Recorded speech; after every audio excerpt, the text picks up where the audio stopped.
I appreciate both the President's and Secretary Vilsack's commitment to conservation and the creation of the tools of the administration is providing to invest in climate-smart agriculture, which I support and I practice.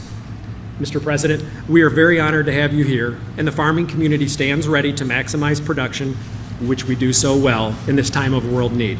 Ladies and gentlemen, let's please give a warm Illinois welcome to President Joe Biden.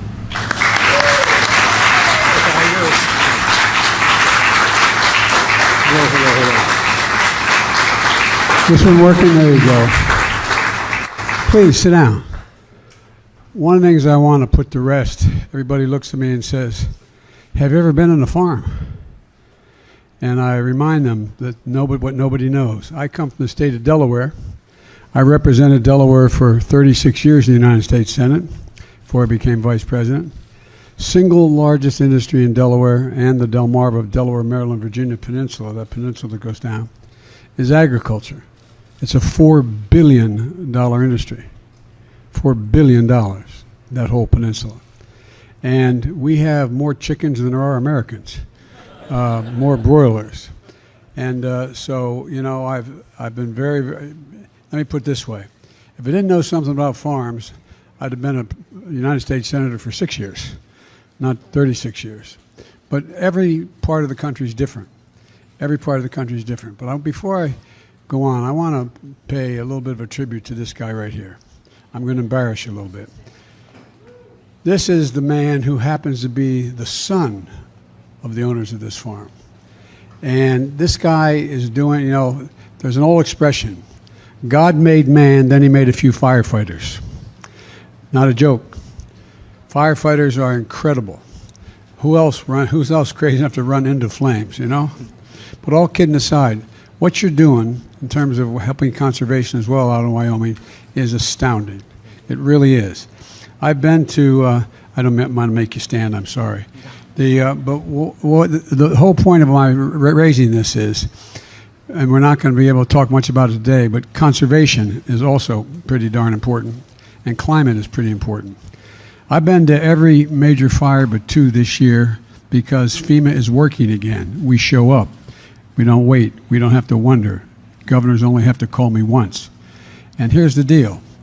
More timber, more land, more buildings, more territory has been burned to the ground this year than an entire state of New Jersey, from New York all the way down to Virginia. The entire state of New Jersey. And so what this young man does and is amazing, what they do, and it relates to lack of water in most of the places. I've flown over those reservoirs that were 200 feet deep that are now 2 inches deep, literally, not figuratively. So one of these days I want to come back and talk to you all about conservation as well and the climate. But thank you for what you're doing, man. I really mean it. Thank you.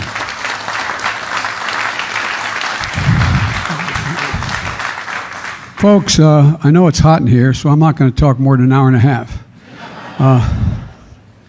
Look, I want to make a few, I think, are fairly important points. First of all, I want to thank Jeff for that introduction and you, Gina, for your hospitality you've extended today. I joined Congressman Robin Kelly here, the real champion for working families and farmers, who represents this area, and I just do what she says. She sends a note to the White House, and I get it done. No, but she's a key player in infrastructure, getting high-speed internet, clean water to every person across this district. And I know we wanted to be here also was Dick Durbin and Tammy Duckworth, but they were going to come, but there's a vote today in the United States Senate and they're unable to be here. They're two of the most genuine, reliable people I've ever worked with, and I've been doing this for a few days. And I want to thank Tom Vilsack. Tom and I became friends when Tom was governor in Iowa. We traveled the state. Tom has forgotten more about farming than most people will ever learn. I'm sure this room knows as much, but the idea, Tom talks about how critically important that agriculture is to the United States in every single solitary way. But the real reason I'm here is to thank American farmers. Thank farmers. You feed America. You got us through a pandemic. And you're literally the backbone of our country. It's not hyperbole. but you also feed the world. And we're seeing with Putin's war in Ukraine, you're like the backbone of freedom. You know, I was at a factory not long ago, 8 days ago, down in Alabama, and they make Javelin missiles to help the Ukrainians stave off the Russians, beat them back in their aggression. And I pointed out that the proof point that America is the arsenal of democracy, that's what they are. We always have been. We've been the arsenal of democracy. I stand here today to thank American farmers who are the breadbasket of democracy. You really are. You know, we talk about, you know, every investment banker could leave their job. If every farmer left, we'd all starve to death. You know, let's talk about what's important. All these jobs are important. But I just think about it. Right now, America's fighting on two fronts. At home, it's inflation and rising prices. Abroad, it's helping Ukrainians defend their democracy and feeding those who are left hungry around the world because Russian atrocities exist. And Jeff and the American farmers understand Putin's war has cut off critical sources of food. Ukraine was the world's largest producer of wheat and corn and cooking oil, but wheat the largest. For example, Ukraine says they have 20 million tons of grain in their silos right now.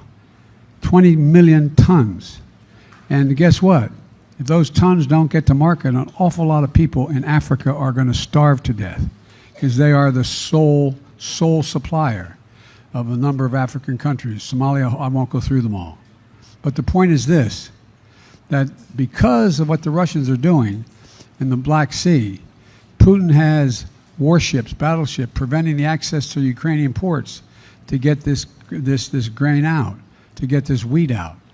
The brutal war launched on Ukrainian soil has prevented Ukrainian farmers from planting next year's crop and next year's harvest. And they're not doing too darn well in Russia either. Russia's the second largest producer. But we're doing something about it.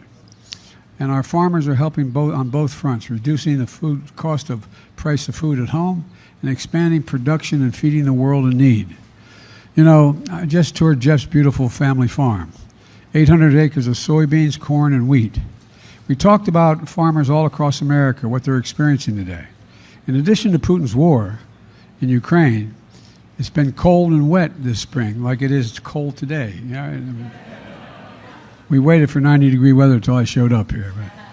But look, many farmers in the Midwest have been put behind the 8 ball because of that. But it kept them from getting into their fields and planting crops. But as Jeff just shared, American farmers always find a way. They always feel something extra, a spark of patriotism. That's not hyperbole. A spark of patriotism, a sense of never giving up, of always finding a solution. To all our farmers, I want you to know, your congresswoman, me, your secretary, my cabinet, we have your back. Robin has your back. She's always looking at what's going on in the agricultural world. For example, we're reducing the red tape so it's easier for farmers to conserve inputs and double crop. For folks at home who don't know what double cropping means, harvesting 2 different crops from the same field in the same year. And that's what Jeff does with wheat and soybeans, which America is the top producer of, soybeans. And wheat will be harvested around July 4th if all goes well, God willing, and the creek not rising, as my grandfather would say. But look, then you plant soybeans in the same acreage. And he'll tell you, double cropping comes with some real risks. Growing season for wheat is short, and if the weather conditions aren't ideal, or aren't at least good, or there are other disruptions, then the timing of everything is thrown off. But it's a risk we need to take. That's why my administration is looking at how to extend crop insurance coverage to give financial security to farmers like Jeff who practice double cropping. Secondly, I want to also, farmers worried about rising fertilizer costs and what is the content of the fertilizer. That's why earlier this year, the U.S. Department of Agriculture announced it would invest $250 million to boost fertilizer production. Literally on the plane out here on Air Force One, I turned to Tom and I said, Tom, double that. Make it $500 million. It's so desperately needed. We can't take chances. It's critical to get this done. Now, when we leave here today, I'm heading up to Chicago. You know where Tom's going? He's heading to the airport when we get to Air Force One. He's heading to Germany. to the G7. That is all the democracies in Europe getting together and their agricultural teams getting together.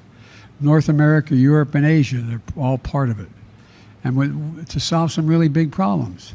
They're going to see what actions we can take to increase fertilizer supplies globally and identify how we can work together to prevent export restrictions on food and agricultural inputs and bring more global production to market, which will stabilize prices and bring more certainty for our farmers and keep people from dying of hunger. You know, this bill's in other ways as well. My administration has been working to drive down the cost to farmers, and Tom mentioned it a little bit, and prices to consumers. To reduce gas prices last month, I was in Iowa, at a biofuel processing plant, and I announced an emergency waiver to allow E15 gasoline to be sold across America during the summer. It's an extraordinary effort, but it had to be done for this summer. E15 uses more ethanol on crops grown here in Illinois and elsewhere around the country, and it can reduce the cost of a gallon of gasoline at the pump by 10 cents per gallon. Every little bit matters. I know it's a big deal, and Robin is a big supporter of this, and she's pushing it in the House as well. Only 4 big companies, by the way, control more than half the markets for beef, pork, and poultry. Without meaningful competition, our farmers and ranchers have to pay whatever the 4 big retailers say they'll pay for their chickens, their hogs, and their cattle. These big companies can use their position as middlemen to overcharge grocery stores and ultimately families. Just consider this. 50 years ago, ranchers got over 60 cents on every dollar spent to produce the beef they raise. Today, they get 39 cents. 50 years ago, hog farmers got 40 to 60 cents for each dollar the family spent raising that hog. Today, it's about 19 cents. And as the big companies made massive profits, the prices you see at the grocery stores have gone up, and the prices farmers receive has gone down. This reflects a market distorted by the lack of competition. So last year I signed, one of the first executive orders I signed was that the competition, to make competition more available and level the playing field. And though through the American Rescue Plan, we're investing about $1 billion to help smaller meat processors expand their capacity, give farmers, ranchers, and consumers more options, and at better prices. Look, I'm a capitalist, but capitalism without competition is not capitalism. It's exploitation. It's exploitation. Folks, we can make sure that American agriculture exports will make up for the gap in Ukrainian supplies. In fact, during my first year in office, American agriculture exports shattered all previous records. $177 billion last year alone. I remind people, my predecessor did not come close. By traveling in our, we have to keep investing in our farmers to reduce the cost, to reduce prices to consumers, and have the most productive, most efficient farmers in the world here in the United States. We've always combined generations of know-how with cutting-edge technology to feed us and the world. And I'm going to keep fighting for family farmers like Jeff so we can do what they do best. I hope Congress is going to join me. I know Robin's going to fight like hell to have it happen, and working hard to invest in farmers like Jeff and feed America and the world. That's what we have to do. Let me close with this. Look at the family farms like this one as a reminder of the bounty, beauty, and generosity of this nation. I know this, and you're tired of hearing me say this for the last 2 years. It's never, ever, I was in the Tibetan Plateau with Xi Jinping. I traveled with him and spent more time with him than any other world leader has in China. And he said, he was talking about why America's a diminishing power. And I said, Mr. President, it's never been a good bet to bet against the American people. No one's ever won betting against the American people. And I said, and by the way, you asked, he went on, and said, can you define America for me? Just me and a translator, and him and a translator, simultaneous translation. By the way, I turned all my notes over to the State Department. It matters. But, what happened was, he said, can you define America for me?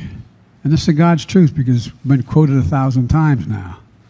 I said, yes, one word, possibilities. We're the only nation in the world that has come out of every crisis stronger than we went in it. Every single time, regardless of what it was. No other nation has done that. It's one of the reasons why in some places we're called the ugly Americans. We think we can do anything. We know we can do anything. We know. This nation leads the world. We stand up for freedom. We're the United States of America. And when we are united, there's not a damn thing we can't do. It's not hyperbole. It's a fact. As a student of history, it's a fact. There's nothing beyond our capacity when we work together. Nothing. So I'm here to say, God bless our farmers. And I mean this sincerely. God protect our firefighters. And may God protect our troops. Thank you for what you do. America owes you. They owe you big.